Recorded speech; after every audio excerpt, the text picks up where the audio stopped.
नमस्कार दोस्तों, आप सभी का आपके अपने YouTube चैनल जीएस दरबार में हार्दिक स्वागत है। मेरा नाम है आशीष।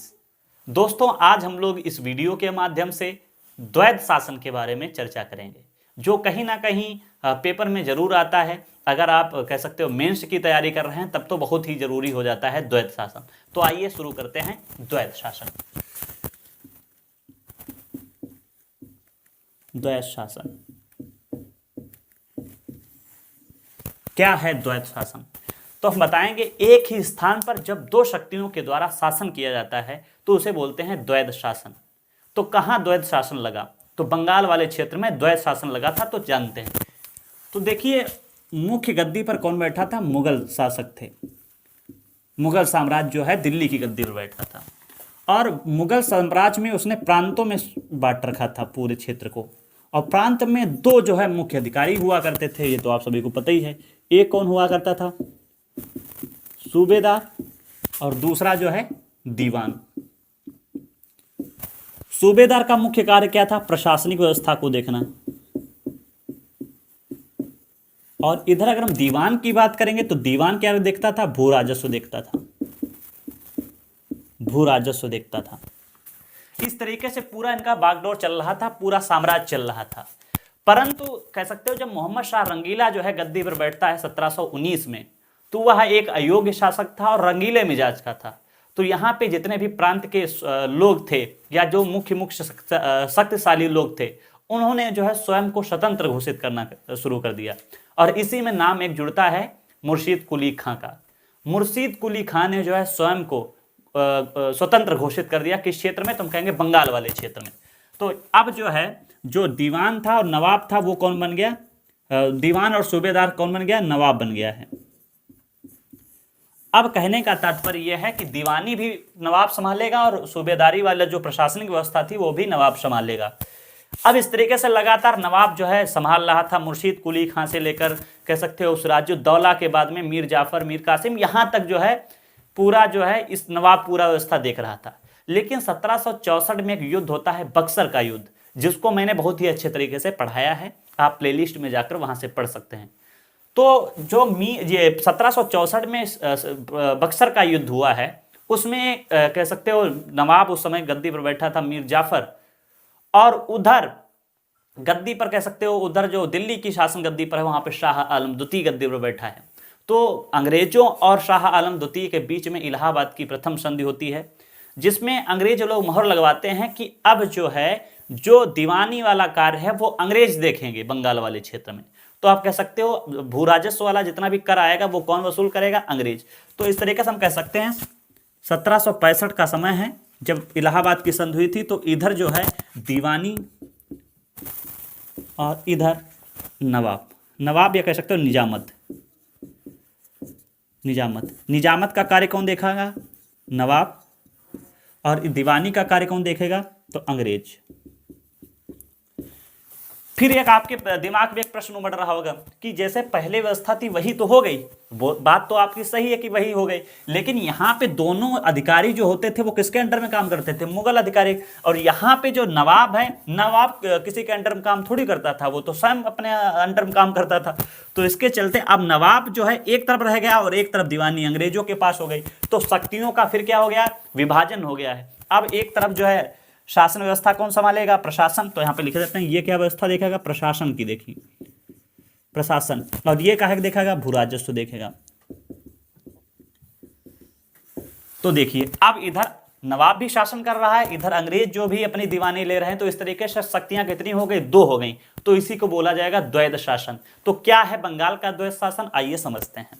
तो मुझे उम्मीद है कि आप सभी को यह चीज समझ में आ गई होगी कि कैसे जो है अंग्रेजों के पास दीवानी आई और कैसे द्वैध शासन लगा। ठीक है, तो पुनः हम यहां पे लिखते हैं, एक तरफ लिख लेते हैं निजामत, और एक तरफ लिख लेते हैं दीवानी। निजामत किसके पास है? नवाब के पास। और दीवानी है अंग्रेजों के पास। नवाब क्या देखेंगे? तो प्रशासनिक व्यवस्था या प्रशासन देखेंगे, न्यायिक व्यवस्था देखेंगे, सैन्य व्यवस्था देखेंगे। ये सब कौन देखेगा? निजामत देखेगा या नवाब देखेगा। और अंग्रेज क्या देखेंगे? भू राजस्व देखेंगे। अब अंग्रेज भैया थोड़ी भू राजस्व जो है लेने जाएंगे इधर उधर लोगों से, तो उसने अलग अलग क्षेत्रों में अलग अलग व्यक्तियों को नियुक्त किया। इसमें आप सभी को होता है बंगाल, बिहार और कौन सा? उड़ीसा। इन्हीं की तो दीवानी प्राप्त की थी अंग्रेजों ने शाह आलम द्वितीय से। तो बंगाल वाले क्षेत्र में किसको बनाया? तो हम कहेंगे रजा खां को। रजा खां को दीवान कहाँ का बना दिया? बंगाल का बना दिया। बिहार की बात करें तो बिहार में किसको बनाया? सिताब राय को, सिताब राय। और उड़ीसा में राय दुर्लभ को। कहने का तात्पर्य है कि ये तीनों व्यक्ति जो है जनता से टैक्स लेकर या भू राजस्व लेकर अंग्रेजों को देंगे, और फिर अंग्रेज क्या करेंगे? अंग्रेज जो है 53 लाख रुपए नवाब को देंगे, और साथ ही साथ जो मुगल शासक गद्दी पर बैठा है शाह आलम द्वितीय, उसको जो है 26 लाख रुपए देंगे। क्योंकि संधि में जो इलाहाबाद की प्रथम संधि हुई थी उसमें यही बात हुई थी कि मैं आपको जो है 26 लाख रुपए प्रतिवार्षिक दिया करूंगा। अब इसमें नवाब जो कह सकते हो जो मुगल शासक था उसको भी कोई ऑब्जेक्शन नहीं था। क्यों? क्योंकि मुर्शीद कुली खां से लेकर अली वर्दी खां तक लगातार जो है वो टैक्स पहुंचा रहे थे, लेकिन अली वर्दी खां तुरंत ही बंद कर देता है टैक्स पहुंचाना। उसके बाद जितने अन्य जो है कह सकते हो मीर जाफर, मीर कासिम या जो है सिराजुद्दौला, ये लोग जो है टैक्स नहीं पहुंचा रहे थे, जिसके चलते इनको भी 26 लाख रुपए मिल जाएंगे वार्षिक। और साथ ही साथ इधर नवाब को कितने मिलेंगे? 53 लाख रुपए। और जितना भी राजस्व आएगा पूरे बंगाल वाले क्षेत्र में वो किसका होगा? अंग्रेजों का होगा। ये है द्वैध शासन। अब क्या है, इधर देखें तो अंग्रेजों को कह सकते हो अखड़ रहा था कि यार 53 लाख रुपए हम फर्जिम दे रहे हैं किसको? नवाब को। तो इसके लिए उन्होंने एक और पद बना दिया नवाब के नीचे, उपनवाब का, उपनवाब का। और कहा कि पूरी शक्तियां जो है नवाब के पास नहीं बल्कि उपनवाब के पास होंगी। अब यहां पे भी अंग्रेजों ने अपना व्यक्ति बैठा दिया है और इधर तो इनके व्यक्ति हैं ही। तो इस तरीके से दोनों क्षेत्र में जो है एक तरफ प्रत्यक्ष रूप से और एक तरफ जो है अप्रत्यक्ष रूप से अंग्रेज जो है पूरे बंगाल क्षेत्र में हावी हो गए हैं। जो नवाब है वो कठपुतली बनकर रह गया है। आप सभी को पता है कि 1765 में जो है मीर जाफर की हो जाती है मृत्यु, और फिर इसका पुत्र बैठता है नजमुद्दौला।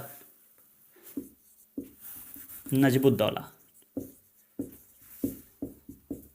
और आप सभी को पता है कि नजमुद्दौला जो था ये अल्पवयस्क था, ये ज़्यादा कहते हैं 18 साल का नहीं हुआ था। तो इसका पूरा शासनकाल संभाल रहा था मोहम्मद बेग, उसी के साथ समझौता सब हो गया। कहने का तात्पर्य है कि अंग्रेज जो है अप्रत्यक्ष और प्रत्यक्ष दोनों रूप से बंगाल पर अपना कब्जा किए हुए हैं। फिर आपके प्रश्न एक दिमाग में आ रहा होगा कि अंग्रेजों की क्या आवश्यकता थी कि वो नवाब बनाते? नवाब नहीं बनाते, दोनों क्षेत्र अपने कब्जे में कर लेते। तो ऐसा नहीं हो सकता था। क्यों? क्योंकि अंग्रेजों को इतना अनुभव थोड़ी था बंगाल वाले क्षेत्र में। तो एक तो अनुभव की कमी थी, दूसरा विद्रोह का डर था। क्योंकि हमेशा से ही जनता जो है देखती है कि जनता देखती है कि राजा का पुत्र ही राजा बनेगा। तो इसमें तो ये कोई राजा वाला थे नहीं थे, तो बिल्कुल बाहर से थे, तो इसलिए डर रहे थे। तीसरा, ये अपने हाथों में कोई दायित्व तो नहीं लेना चाहते थे। पूरा दायित्व तो किसके पास है? निजामत या कह सकते हैं नवाब के पास है। और पैसा किसके पास है? अंग्रेजों के पास। और अंग्रेजों को चाहिए क्या? पैसे ही चाहिए। तो वो क्यों जो है प्रशासन को फालतू में अपने हाथ में लेंगे? अब प्रशासन अपने हाथ में लेंगे तो पैसा भी खत्म करना पड़ेगा। तो इन चक्करों में नहीं पड़ना चाहते थे।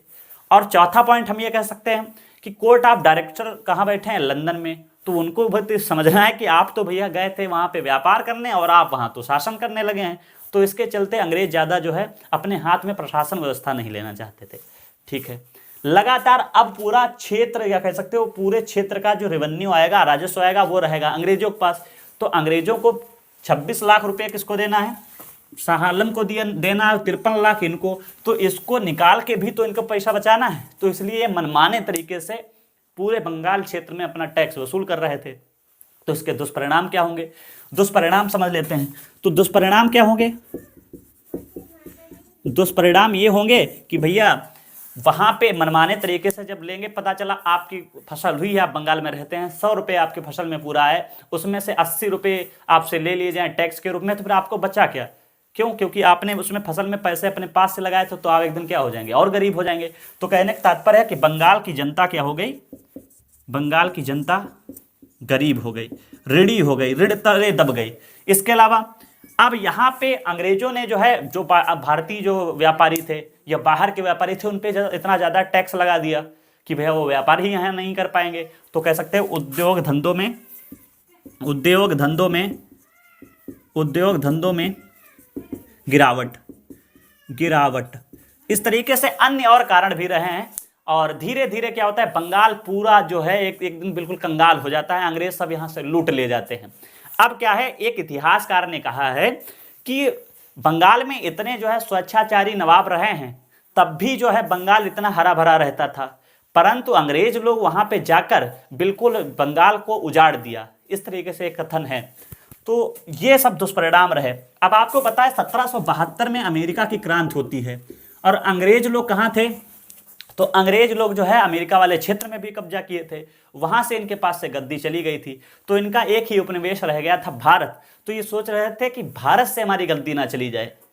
इसके चलते यहाँ पे फिर शासक बन के आता है या गवर्नर बनकर आता है वारेन हेस्टिंग्स, और उसने जो है द्वैध शासन को समाप्त कर दिया 1772 में। तो एक दो पॉइंट और यहाँ पे हम देख लेते हैं। पूछा जाएगा बंगाल में द्वैध शासन किसने शुरू किया? द्वैध शासन तो हम बताएंगे रॉबर्ट क्लाइव। इसके अलावा अगर पूछ लिया जाए द्वैध शासन का जनक किसे कहा जाता है? द्वैध शासन का जनक, तो हम द्वैध शासन का जनक बताएंगे लियोनिस कार्टिस को द्वैध शासन का जनक कहा जाता है। ये बहुत संभल के प्रश्न करना है, क्यों? क्योंकि अगर पूछा जाएगा बंगाल में द्वैध शासन तो हम तो रॉबर्ट क्लाइव को बताएंगे, और सिर्फ आ जाए द्वैध शासन का जनक तो हम बताएंगे लियोनिस कार्टिस को कहा जाता है। और इसके बाद में पूछा जाएगा द्वैध शासन का अंत किसने किया? द्वैध शासन का अंत, तो द्वैध शासन का अंत किसने किया? वारेन हेस्टिंग्स ने किया। इस तरीके से 1765 से 1772 तक जो है बंगाल वाले क्षेत्र में द्वैध शासन चलता है। तो इस वीडियो में बस दोस्तों इतना ही रखते हैं। अगर कोई चीज़ आपको नहीं समझ में आई है तो कमेंट बॉक्स में जरूर पूछिएगा। यदि वीडियो अच्छा लगा है तो लाइक करना ना भूलें, और आप सब वीडियो को शेयर करने में बिल्कुल भी कंजूसी ना करें। धन्यवाद।